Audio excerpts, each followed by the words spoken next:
Chunna Aryan digital recording studio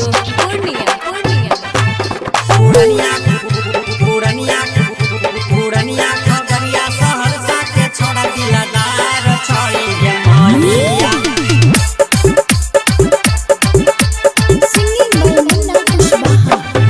फलाना जिला के छोड़ा हमरा पसंद न छई मैया फलाना जिला के छोड़ा हमरा पसंद न छई मैया पूर्णिया खगड़िया सहरसा के छोड़ा दिलदार छई गे मैया पूर्णिया खगड़िया सहरसा के छोड़ा दिलदार छई गे मैया फलाना जिला के छोड़ा हमरा पसंद न छई मैया फलाना जिला के छोड़ा हमरा पसंद न छई मैया पूर्णिया खगड़िया सहरसा के छोड़ा दिलदार छई गे मैया पूर्णिया खगड़िया सहरसा के छोड़ा दिलदार छई गे मैया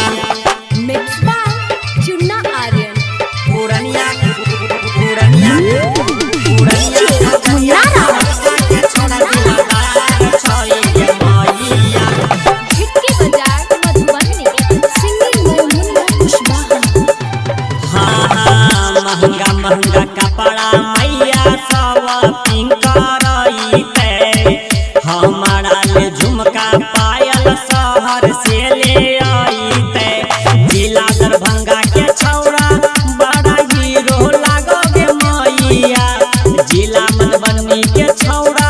बड़ा हीरो लागोगे मैया पूर्णिया खगड़िया सहरसा के छौड़ा दिलदार छई गे मैया पूर्णिया खगड़िया सहरसा के छौड़ा दिलदार छई गे मैया